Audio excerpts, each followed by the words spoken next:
Everybody, this is Ominous, for Ominous Designs, episode 152. Unresponsible gaming. This is election day in the United States of America. Let's think about this for a second. It's been a tough year. Regardless, show must go on. I called this episode in a flash of creativity PB&J because we're gonna mix up things together again. Take something, put it with something else, make a delicious mix. Very mysterious, very interesting. Let's just get onto it, shall we? So that I just stop blabbering on about gibberish. So I have one design that I, for some reason, kind of like. I don't know. It's really not that special. So I'm gonna keep it last, and I'm gonna try and make a second one. The idea is we're gonna try again, because this isn't the first time we do this, to put two pretty basic effects and put them on one card. So my main design that we're gonna do second is a green card. I was thinking maybe we do a red card because there is something that's very obvious that I don't think has been done yet in red. Is let's copy this card and let's do something like this. Deals 2 damage to target. This is not electrocute, to target crucial player, for example. And what I would like to put on this is the red draw ability. So the red draw ability is, wait, let's transition. Red draw ability is exile card from top of library. That might be just enough if I add red. That's just about all you need. So let's see. Wait, what? Where is lava, etc.? The wording seems to be changing a little bit. Exile the top cards of your library. Oh yeah, it's different. Yeah. Okay. Cool. How about Abbott? Mr. Abbott, when enters the battlefield, exile the top card of your library until you play that card. So we would make a card such as this. Don't need a text for now. So question is how much? How much? Let's turn the knobs in whatever direction we should. So ideally I would try and, well, it's kind of tricky. So you could do something like this. The cards that deal damage, no, I don't know, I was gonna say I like them better at 3. I mean, obviously they're better at 3, but 2 damage is a thing that I've been seen before. I don't think forgetting I don't think it's been played very often in standard though. 2 damage. There is definitely the 2 damage for 1 that have been played, but this is definitely not going to be one of those. There is shock with scry. I always forget the name of this one. And that's all I can think of just right now on top of my head. So debatable. Now the other thing is, if I start doing a 3 mana 3 damage exile card, we hit potentially a soft spot, but already a tension with the fact that you're spending 3 mana in red and you're looking at potentially spending more mana to cast more cards. So that's tricky, and it possibly is a good thing because hell, this is just about deal 3 damage to a card. which is nasty. So there is a chance we need to pay that much. How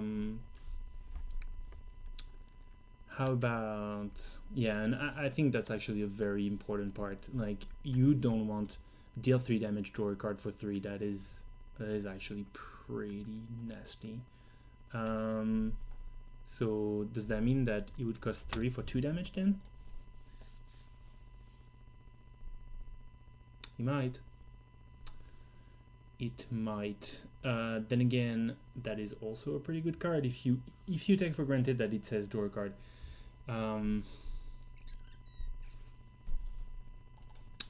We're gonna need to put cast because we don't want to get lands off that thing. That would be nasty as nasty.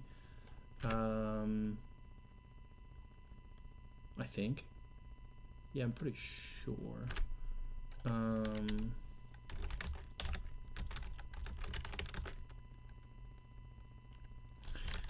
just can't remember. There is a lot of variation of this. There's more variation of this effect than we think. There is exile and play. There is exile and cast.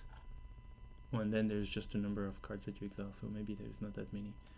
Exile, you may cast that card. That's a cast. You may play this turn. Yeah. See, there's a combination of play and cast. And again, forgot to switch.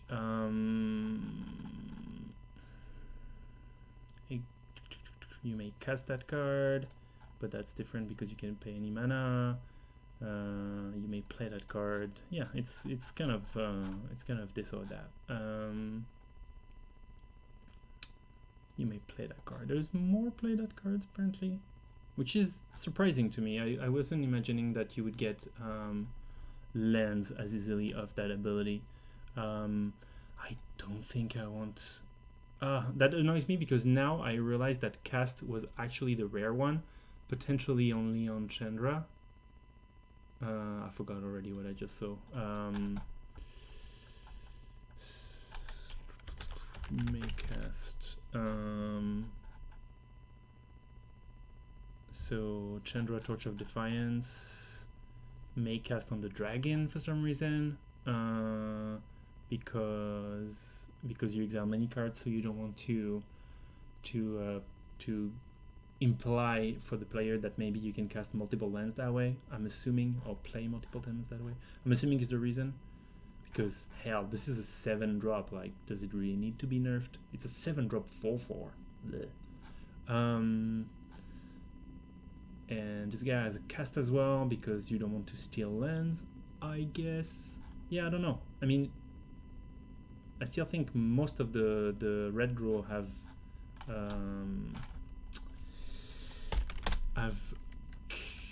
play and not cast after all. You may play those cards. Okay, well,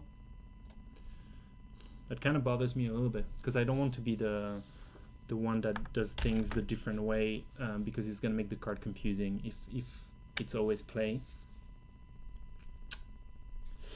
So how is it called? Electrolyze.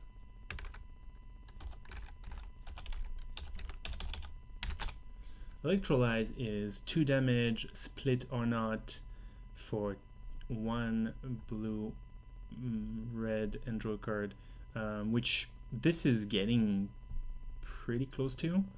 On the other hand, it is inferior on at least 2 levels.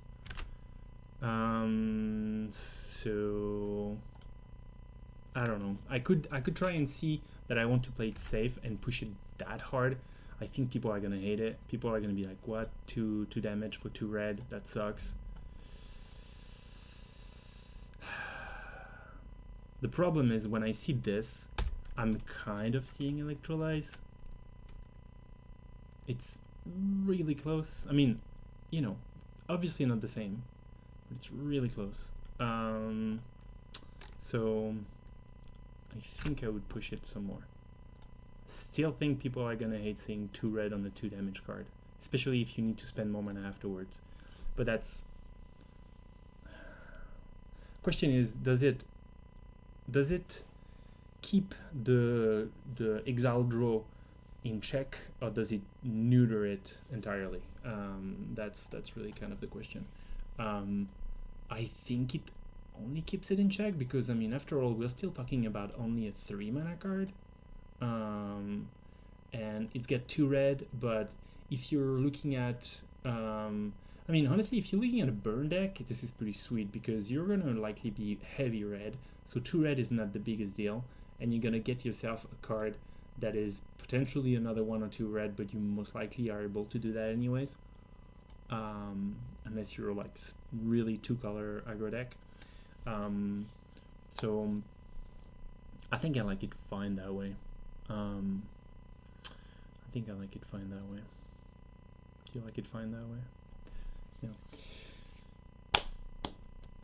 That's all I have to say about this. I'm gonna ship it. As usual, we'll find flavor, illustration, title, potentially even flavor text, and put it in the article tomorrow. Now, the actual design that I had in mind to begin with is a green card as promised. I don't have an example, so I'm gonna copy that card, I guess.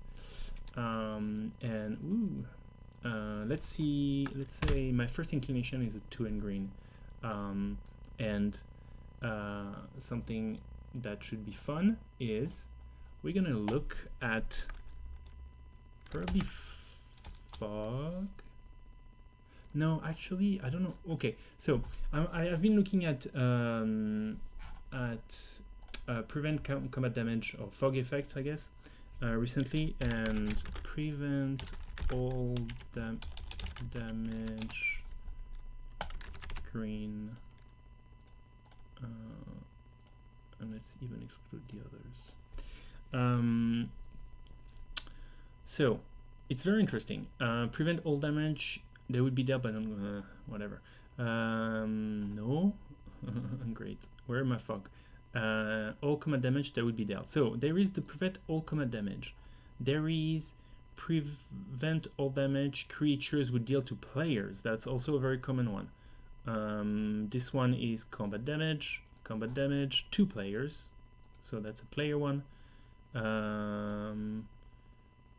Combat damage. All damage dealt to you by attacking creatures. That's an old card. It can be combat damage. It's just all damage that creature would deal to you. All combat damage to players only. Combat damage dealt to you, etc., etc. So there is actually quite a few different subtleties. For some reason, actually I know why. For some reason, I think I want the prevent combat damage to, let's say you. It's kind of the exact same as players.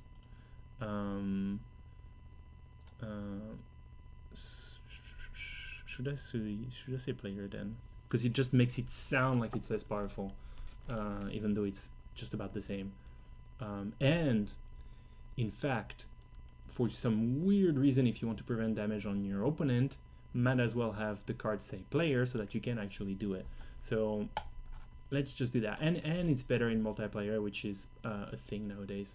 So prevent all combat damage that would be dealt 2 players this turn. So I think I want this version. So dealt 2 players this turn. I want this because you'll see what's the next ability. The next ability, very, very simple.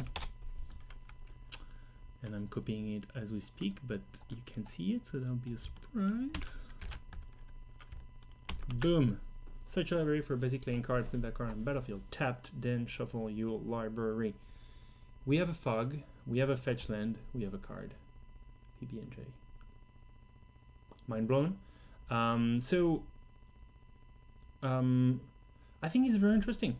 I think it's very interesting because fog, obviously, pretty rarely used in constructed unless you're doing some sort of turbo fog all day, fog all night, fog.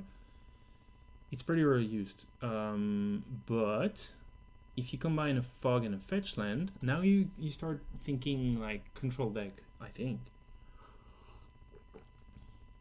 You have a fetch land, you can prevent combat in the meanwhile. This is all super fun. Now, so, and the reason why I say combat prevent all combat damage that would be dealt to players this turn is if you want to make this a constructed card, like a good card, I think it's better so that in the later game, or even maybe in the early game, if for some weird reason you have a creature already when you cast this, you're going to be able to set up good blocks and then prevent only the damage that you cannot take to yourself. That's probably a pretty niche case, but it's a case, like it's a thing. Like you might be in a situation when you're gonna let through a couple big creatures and you're gonna eat a small one, why not? So that's cool. And a fetch for 3 now. The thing is, fetch lands, I know that there is a fetch land for 3 in a Battle for Zendikar. So let's see what we have for 3. And the Battle for Zendikar is an instant. So that's gonna be or instant or sorcery. Well, so sorcery will be for me to get a sense of what the 3 mana cost search are. In this case, since it's a fog, it's never going to be a sorcery. It has to be an instant, which means maybe I shouldn't even look at the sorceries, I guess. I still kind of want to have an idea. 2 lands, beautiful cultivate. Up to 3, wow, okay. Gross Fathom, arrow, sacrifice a land, yeah, sure. Okay, it's not that interesting to look at the sorcery, so I'm gonna cut sorcery.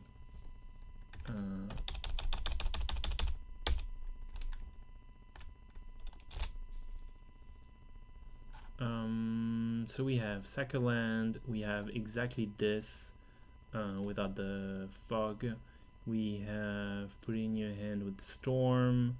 We have such a library up to 4 land cards with different names and reveal them. 2 of weird as weird. But this fetches 2 lands though. But I guess that's weird. Okay, so yeah, I mean, Natural Connection is not like a bomb, but I think adding fog on it is pretty darn strong. I'm not fully certain it's unreasonable though. So that would basically be one of those examples of strictly better card.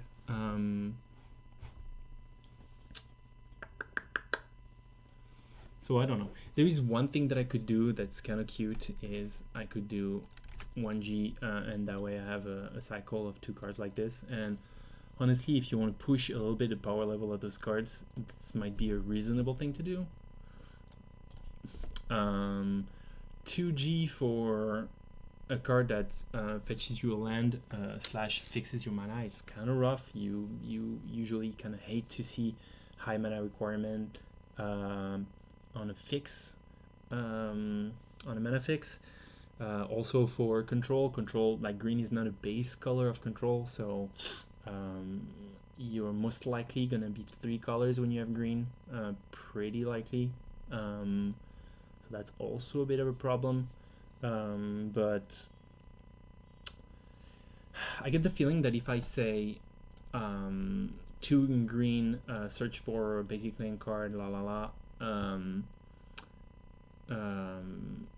fog, people are gonna just murder me because it's strictly better than our friend Natural Connection. So I'm gonna save myself that.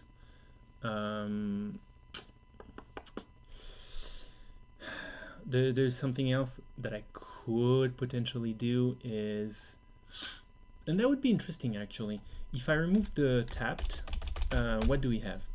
We have a card that either costs virtually 2 because you fetch your land untapped, but you kind of lost the fog because it's on your turn, so most likely it's useless. Or you do it instant speed, and most likely you're not going to be using the land that you fetch untapped, but you can also potentially actually use that land because you're a control deck. I'm assuming this is too good. That's my guess. But let's see. Because fetching untap is very close from costing 1 less. Search land, put battlefield, and we're gonna have a not tapped.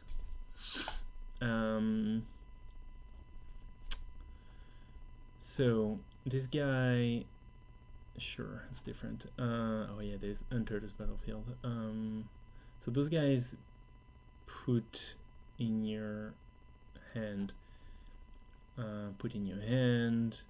You may put that card onto the battlefield instead of putting it in your head if your creature dies. So if your creature dies, this searches for a land and put it into play. But if it doesn't, then it's less good. Put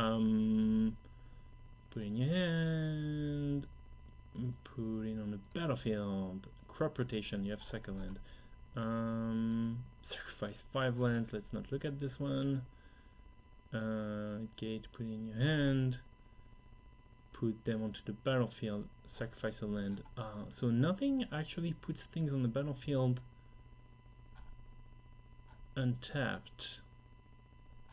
It's very interesting. I thought there would be a little bit, but not really. Battlefield, but that's kicker, sacrifice a creature. Wait a second. 3 mana sorcery. Basic link card, put that card on the battlefield, and it's got a kicker. Huh. Fancy that. So you can do this for 3. Weird. Put them onto the battlefield and shuffle library. Whoa! So you sack your creature for 3, you get 2 lands untapped? Damn! Okay. Choose one for 4, and you can fetch a land. And for 6 you can also destroy a land. It doesn't really matter. Yeah, I don't know. Oh, Spoils of Victory, which, well, actually maybe not. I was gonna say maybe the Seek the Horizon, is that the one that is from a recent edition and not Three Kingdoms. It also fetches for Plains, Islands, Swamp, Mountain, not Forest. You may search for a basic link card, put it in your hand, put it in your hand, put it in your hand. And basic link card, oh look at that. That's the basic version of search, putting on the battlefield, shuffle. Yeah, so I get a sense of this has not been done for a good reason. Unfortunately, I don't know exactly which.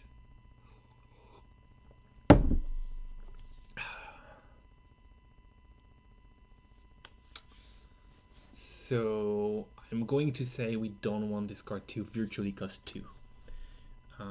Because, I mean, at the end of the day, even if you don't care about the fog at all, something that virtually costs 2 and is just a fetch land is pretty sweet. I mean, it's not broken sweet, but it's not really been done anymore recently, right? The rampant growth and the like, they don't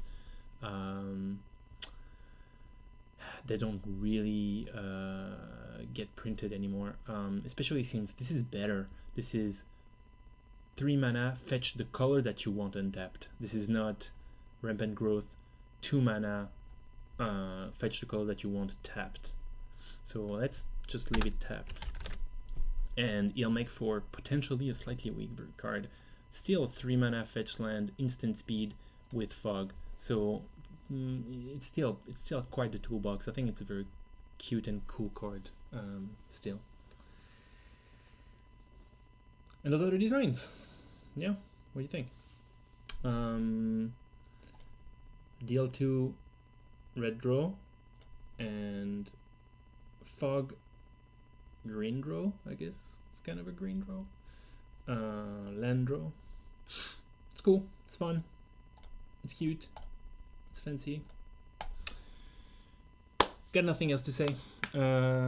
As per usual, I'll make those into beautiful cards, find myself some illustrations and some names, some flavor, and put them all up on the interwebs tomorrow. Do check out the article that's gonna come up tomorrow. It's on, oh, I still have my old background, responsiblegmg.com, or I think it's Bullseye, still Bullseye on WordPress. You are gonna see a post in Reddit r/custom magic, which is a great subreddit, and do follow and like and subscribe on the video tomorrow. That will be posted on the YouTubes. There's a cool channel, you can catch up on all the previous episodes as well. I do hope you enjoy the opportunity. I'm having a good time making those episodes, and I'm pretty happy seeing them add up in a nice little series online. That's all I have to say about all this. Thanks again for watching. Yeah, do hit me up and tell me what you think, and I'll be seeing you next week for episode 153 of Luminous Designs. Thank you all for watching. Play responsibly.